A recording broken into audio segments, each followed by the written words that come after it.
Kozhikode railway സ്റ്റേഷന് മുൻപിൽ മരം പൊട്ടി വീണ് ഗതാഗത തടസ്സം. മരം നാട്ടുകാരും ബസ് ജീവനക്കാരും ചേർന്ന് മുറിച്ചു മാറ്റി.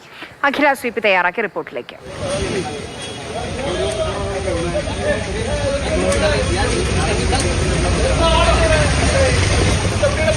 നമ്മൾ ആ ദൃശ്യങ്ങൾ കോഴിക്കോട് റെയിൽവേ സ്റ്റേഷന് മുന്നിൽ നിന്നുള്ള ദൃശ്യങ്ങളാണ് ഈ കാണുന്നത്. അഖില സ്വീപ് നമുക്കിപ്പം വിവരങ്ങളുമായി ചേരുന്നുണ്ട്. അഖില, ഈ മരം പൂർണ്ണമായും മുറിച്ചു മാറ്റിയോ?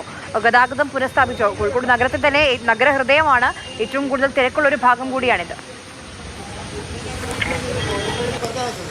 അതായത് ഫയർഫോഴ്സ് സംഘം എത്തുന്നതിന് മുൻപ് തന്നെ നാട്ടുകാരും ബസ് ജീവനക്കാരും ഓട്ടോ ഡ്രൈവർമാരും ചേർന്ന് ആ മരം മുറിച്ചു മാറ്റി എന്നുള്ളതാണ്. കാരണം ഫയർഫോഴ്സ് എത്തുന്നതിന് അതായത് ബസ്സെല്ലാം ഇത്തരത്തിൽ ആളുകളെയും കൊണ്ട് ഓടുകയായിരുന്നു. അതുകൊണ്ട് തന്നെ ബസ് ജീവനക്കാരുടെ നേതൃത്വത്തിലാണ് മുന്നിലുണ്ടായിരുന്ന മരം മുറിച്ചു മാറ്റിയത്. ഇന്ന് കോഴിക്കോട് ജില്ലയിൽ ഒരുപാട് സ്ഥലങ്ങളിൽ ഇത്തരത്തിൽ മരം വീണ് ഗതാഗത തടസ്സം ഉണ്ടായിട്ടുണ്ട്. അതിൽ ഏറ്റവും പ്രധാനപ്പെട്ടത് ട്രെയിൻ ഗതാഗതം മുടങ്ങിയതാണ്. ഇന്നലെ രാത്രിയോടുകൂടി ഈ അരീക്കാട് വലിയ രീതിയിൽ 3 മരങ്ങൾ വീണ് ഗതാഗത തടസ്സമുണ്ടായി. അതിന്റെ തുടർച്ചയായി തന്നെ ഇത്തരത്തിൽ ഇന്ന് രാവിലെയും ഒരു വലിയ മരം റെയിൽവേ ട്രാക്കിലേക്ക് വീണിരുന്നു. വലിയ ഒരു അപകടമാണ് ഒഴിവായത്. അതുകൊണ്ട് തന്നെ ഈ മരം വീണ് അപകടങ്ങൾ ജില്ലയിലെ വിവിധ ഇടങ്ങളിൽ തുടരുകയാണ്. കോഴിക്കോട് മീൻചന്തയിൽ വീടിന് മുകളിലേക്ക് മരം വീണിരുന്നു.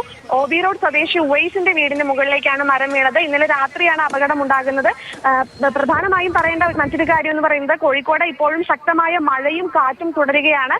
മഴയേക്കാൾ അപകടം കാറ്റാണ്. ഈ വലിയ കാറ്റിലാണ് ഇപ്പോൾ ചില്ലകൾ, അതായത് മരത്തിന്റെ ചില്ലകളും മരങ്ങൾ തന്നെ കടപുഴകി വീഴുന്ന ഒരവസ്ഥ ഉണ്ടാകുന്നത്.